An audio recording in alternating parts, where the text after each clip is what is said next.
Hey guys, welcome back to your favorite YouTube Vijay's Technical channel. In this part number 1, we are going to deal with the fundamental of economics in a very simple words with me. I am Vaibhav Suryavanshi, educator academician, tell you how exactly the Indian economy works. मी सांगणार आहे तुम्हाला की भारतीय अर्थव्यवस्था ही कशा पद्धतीने काम करते. चला तर स्टार्ट करूया आपण डिस्कशनला की भारतीय अर्थव्यवस्थेबद्दल. भारतीय अर्थव्यवस्थेची मूळ तत्वे काय आहे? What is the basics of the Indian economy? तर सर्वात पहिले आहे मायक्रो इकॉनॉमी. म्हणजेच काय? Micro economy is deals with the decision has to be taken at the individual level. म्हणजे वैयक्तिक स्तरावर जे निर्णय घेतले जातात ते कशाशी संबंधित आहे? मायक्रो इकॉनॉमीशी संबंधित आहे. For example, government, public financial institution and household. म्हणजे पब्लिक फायनान्शियल इन्स्टिट्यूशन घरगुती स्तरावर किंवा गव्हर्नमेंट जे काही एक्सपेंडिचर करतं तो कसला घटक आहे? तो मायक्रो इकॉनॉमिक्स याच्याशी संबंधित घटक आहे. दुसरा जो पार्ट आहे तो आहे micro economy. Micro economy is deals with the behaviour of the aggregate. Aggregate म्हणजे काय? की सध्या कोविड-19 मुळे जागतिक अर्थव्यवस्था ही मंदीच्या छायेने ग्रासली आहे. आंतरराष्ट्रीय अर्थव्यवस्था ग्रासली आहे का? हो, नाही. तर त्याचबरोबर भारतीय अर्थव्यवस्था, केवळ भारतीय अर्थव्यवस्थाच नाही तर जगाच्या मेजर अर्थव्यवस्था, मेजर इकॉनॉमी ह्या मंदीच्या छायेने ग्रासलेल्या आहे. म्हणजेच काय? की एकत्रितपणे सगळ्याच इकॉनॉमीवर त्याचा इम्पॅक्ट झाला आहे. त्यालाच आपण काय म्हणतो? Micro economy. त्यानंतर आहे Indian economy. It is deals with the economy at the India level. जी भारतीय स्तरावर अर्थव्यवस्था संबोधली जाते तिला आपण काय म्हणतो? Indian economy. नंतर international economy. It is deals with the economy at the international level. म्हणजेच आंतरराष्ट्रीय दर्जावर आंतरराष्ट्रीय अर्थव्यवस्था जी आहे तिला आपण म्हणतो इंटरनॅशनल इकॉनॉमी. फॉर एक्झाम्पल, की बरेच लोकांना वाटतं की वर्ल्ड बँक ही एक सिंगल ऑर्गनायझेशन आहे, सिंगल एंटिटी आहे. पण विद्यार्थी मित्रांनो, वर्ल्ड बँक ही सिंगल ऑर्गनायझेशन नाही, ही सिंगल इकॉनॉमी नाही. It is a group of the 5 institutions. काय आहे? 5 इन्स्टिट्यूशनचा भाग आहे. त्या कुठल्या? तर त्याच्यात येतं Asian development bank, international reconstruction and development bank, international financial corporation आणि अजून 2 आहे. त्या तुम्हाला कमेंट बॉक्समध्ये कमेंट करायच्या आहेत. That's why both economy affect each other. आता दोन इकॉनॉमी म्हणजे कुठल्या? तर अर्थातच इंडियन इकॉनॉमी आणि इंटरनॅशनल इकॉनॉमी ह्या एकमेकांशी संबंधित असल्यामुळे अर्थातच एकमेकांवर ह्या आघात करतात, इम्पॅक्ट करत असतात. ह्या इंडियन इकॉनॉमीचा सर्वात महत्वाचा भाग आहे तो म्हणजे फिस्कल पॉलिसी. त्याला आपण वित्तीय धोरण म्हणतो. Fiscal policy is a tool of the general micro economic policy that seeks to influence the level of the economy activity through the following instrument. त्यालाच आपण म्हणतो वेगवेगळी साधने की ज्याच्यामुळे फिस्कल पॉलिसी ही ठरवली जाते. त्याच्यातला पहिला भाग आहे गव्हर्नमेंट एक्सपेंडिचर, त्याला शासकीय खर्च म्हणतो. आणि सेकंड आहे taxes, that is what impose by the government of India, जे की भारतीय सरकारने भारतीय जनतेवर लादलेली आहेत किंवा इम्पोज केलेली आहेत. हे कोण डिसाईड करतं फिस्कल पॉलिसी? तर ही डिसाईड केली जाते मिनिस्ट्री ऑफ द फायनान्स, त्यालाच आपण भारताचे अर्थ मंत्रालय असे म्हणतो. ओके. तर यात आपण म्हटलो की गव्हर्नमेंट एक्सपेंडिचर म्हणजेच त्याला अजून आपण काय संबोधतो? त्याला आपण म्हणतो पब्लिक एक्सपेंडिचर. म्हणजे जनतेवर जो खर्च केला जातो त्याला आपण काय म्हणतो? तो कशाचा भाग आहे? तो आहे फिस्कल पॉलिसीचा भाग आहे, तोच वित्तीय धोरणाचा भाग आहे. What are the objective of fiscal policy? याची प्रमुख उद्दिष्टे काय? इकॉनॉमिक ग्रोथ, त्यालाच आपण आर्थिक वाढ असे म्हणतो. आर्थिक वाढ कशी केली जाते? By imposing the different types of the taxes. त्यानंतर दुसरा भाग आहे प्राइस स्टॅबिलिटी, त्याला आपण किंमत स्थिरता असं म्हणतो. ती कशी ठेवली जाते? By controlling the inflation. Inflation म्हणजेच काय? महागाई. त्यालाच आपण इन्फ्लेशन रेट म्हणजे महागाईचा दर असं संबोधतो. हा महागाईचा दर कसा जातो, कसा नियंत्रित ठेवला जातो? तर हा ठेवला जातो ह्या फिस्कल पॉलिसीच्या माध्यमातून. म्हणजेच काय? की ज्यावेळेस इन्फ्लेशन रेट वाढतो त्यावेळेस काय? म्हणजे बऱ्याचदा फिस्कल पॉलिसी टाईट केल्या जातात. फिस्कल पॉलिसी टाईट केल्या म्हणजे टॅक्सेस वाढल्यामुळे तुम्हाला जास्तीत जास्त टॅक्सेस पे करावे लागतात. अल्टिमेटली तुमचा महागाई दर हा नियंत्रित केला जातो. तशाच पद्धतीने उलट्या दिशेने पण म्हणजे व्हाईस वर्सा सुद्धा आपण केला जातो, ज्यामध्ये महागाई ही नियंत्रित केली जाते. फिस्कल पॉलिसी ही लिबरल सोडून, म्हणजे फिस्कल पॉलिसीला एक प्रकारे आपण लिबरल एक शिथिलता आणून त्याच्यामधनं आपण महागाई दर हा नियंत्रित करत असतो. त्याचबरोबर other goals of fiscal policy सुद्धा आहे. ते कुठले? तर त्यातला पहिला आहे कॅपिटल फॉर्मेशन, जे की आपण काय म्हणतो की भांडवल क्रिएशन, म्हणजे भांडवलाची तयारी करणे, भांडवल आपण तयार केले जाते. That is the capital formation. हाही फिस्कल पॉलिसीचा भाग आहे. What are the fiscal policy instruments? Allocation of the function, म्हणजेच काय? वाटप कार्य. त्याला काय? एक्सपेंडिचर ऑन पब्लिक गुड्स, म्हणजे जनतेवर जो खर्च, जनतेच्या वस्तूंवर जो खर्च केला जातो, जनतेसाठी ज्या वस्तू आहेत, जनतेसाठी ज्या गोष्टी आहेत त्याच्यावर जो खर्च केला जातो त्याला आपण अलोकेशन फंक्शन म्हणतो. तो पण एक फिस्कल पॉलिसी किंवा वित्तीय धोरणाचा घटक आहे. For example national defence, road आणि कन्स्ट्रक्शन्स, जे रोड्स बनवले जातात तो भाग आहे. आणि ऍडमिनिस्ट्रेशन बाय द गव्हर्नमेंट, म्हणजे गव्हर्नमेंट जे काही ऍडमिनिस्ट्रेशन करते, जे तुमची अर्थव्यवस्था चालवते, तो पण फिस्कल पॉलिसीचा भाग आहे. त्यानंतर आहे डिस्ट्रीब्युशन फंक्शन. डिस्ट्रीब्युशन फंक्शन म्हणजे काय? वितरण कार्य, की जे कशाने कंट्रोल केले जातात? Taxation policy, attempt to fair distribution income by collecting the taxes, म्हणजे जे काही टॅक्सेस कलेक्ट केले जातात आणि ते टॅक्सेस कलेक्ट करून टॅक्सेस भरल्यानंतर जो काही भारतीय जनतेच्या हातात पैसा उरतो त्याला आपण काय म्हणतो? Personal disposable income. त्यालाच आपण काय म्हणतो? पर्सनल डिस्पोजेबल इन्कम, की जो टॅक्स पे केल्यानंतर भारतीय जनतेच्या हातात उरतो, जो की तो कशासाठी वापरू शकतो? कन्झम्पशन आणि सेव्हिंग साठी वापरू शकतो. त्यानंतर अजून एक भाग आहे तो म्हणजे सीटीसी, म्हणजे जे लोक सॅलराईड आहे, जे लोकांना पगार मिळतो त्यांना माहिती या टर्म बद्दल, त्याला आपण काय म्हणतो? Cost to company. हाही फिस्कल पॉलिसीचा भाग आहे, पण ह्यामध्ये याला पीडीआय म्हणत नाही, कारण की याच्यामधनं टॅक्स कट केलेला नसतो, म्हणून त्याला आपण कॉस्ट टू कंपनी म्हणतो. त्यात सगळे घटक इन्क्लुडेड असतात.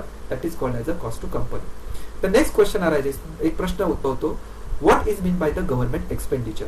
शासकीय खर्च म्हणजे काय? तर ह्या जो गव्हर्नमेंट एक्सपेंडिचर कुणावर केला जातो त्याला पब्लिक एक्सपेंडिचर, म्हणजे भारतीय जनतेवर केला जातो, म्हणून त्यालाच आपण काय म्हणतो? पब्लिक एक्सपेंडिचर म्हणतो. त्यालाच आपण काय म्हणतो? जनतेवरील खर्च असं म्हणतो. त्यात काय काय घटक मोडतात? त्याच्यात मोडतात capital and the revenue expenditure, त्यालाच आपण म्हणतो भांडवल आणि महसूल खर्च.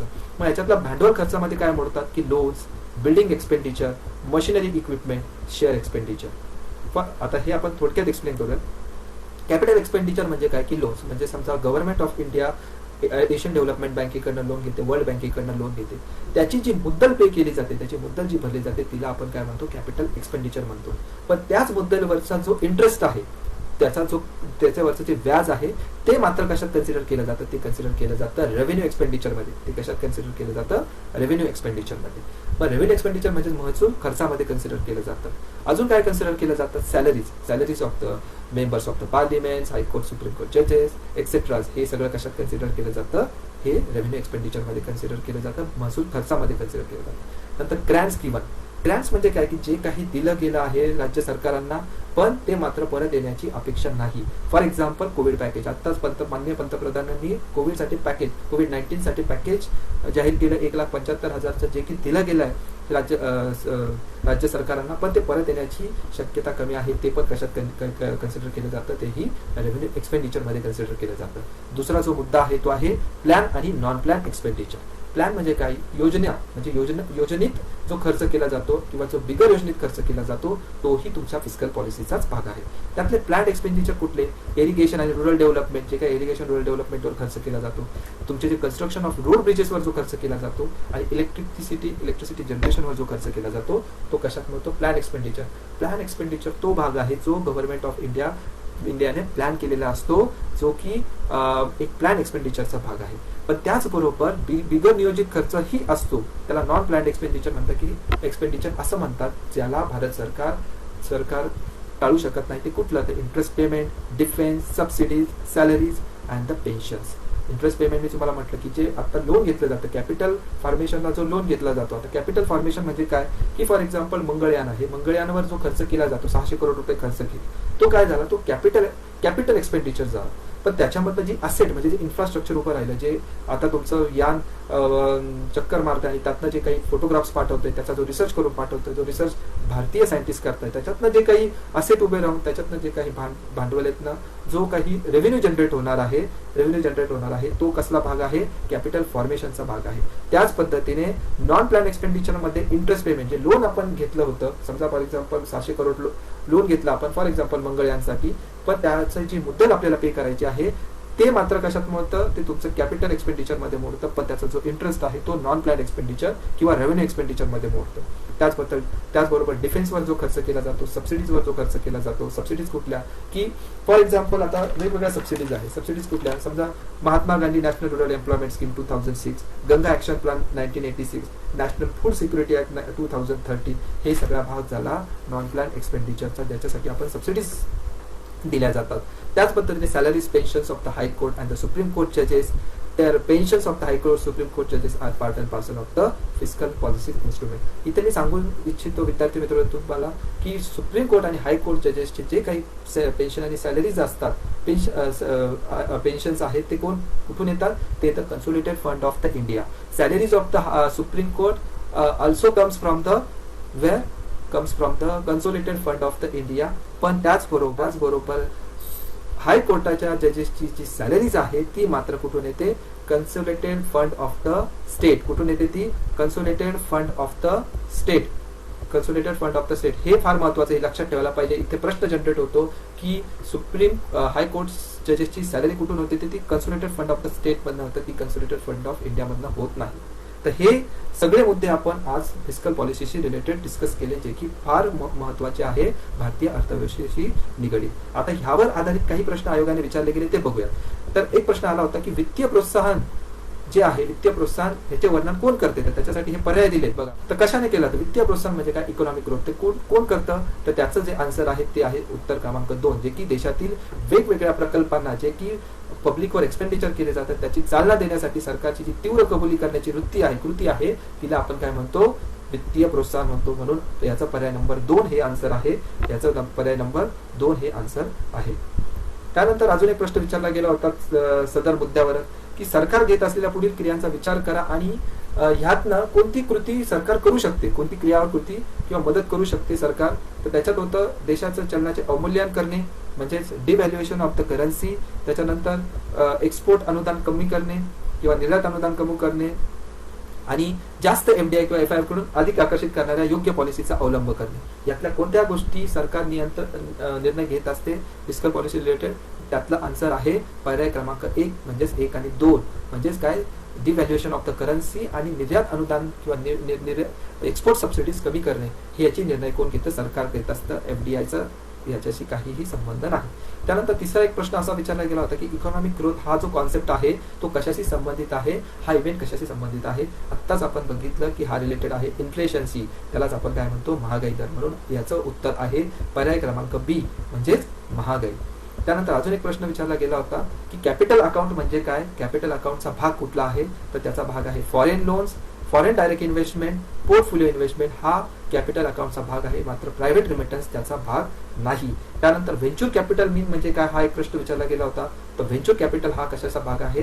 हा आहे long term startup capital provided to the new entrepreneurs. म्हणजे जे नवीन काही उद्योजक होऊ इच्छित आहे त्याच्यासाठी जे काही लॉंग टर्म मध्ये लोन अवेलेबल केलं जातं तो भाग आहे व्हेंचर कॅपिटल मीनचा. तर ह्या पद्धतीने आज आपण फिस्कल पॉलिसीज आणि basics fundamental of the economics बघितले आहे. तर याचा नक्की व्यवस्थित अभ्यास करा, जेणेकरून तुमचा एकही मार्क आयोगाने विचारलेल्या प्रश्नामधून जाणार नाही, ह्याची मी पूर्ण गॅरंटी घेतो. पण याचा व्यवस्थित अभ्यास करा. विद्यार्थी मित्रांनो, हे माझं विजयस टेक्निकल चॅनल आहे. एक रिव्हॉल्युशन चालू केलं आहे की जे ऑनलाईन एज्युकेशन रिव्हॉल्युशन मी स्टार्ट केलं आहे. त्याला मला तुमची मदत पाहिजे. त्यासाठी तुम्ही माझ्या चॅनलला सबस्क्राईब करा, विजयस टेक्निकल चॅनलला, ज्याच्या माध्यमातून तुम्हाला अशा पद्धतीचे व्हिडिओ मिळत राहतील आणि माझ्या ऑनलाईन एज्युकेशन रिव्हॉल्युशनच्या एका कार्याला तुमची मदत होऊ शकेल. तर चला नक्की सबस्क्राईब करा यूट्यूब चॅनल विजयस टेक्निकलला. चला, thank you very much for patience.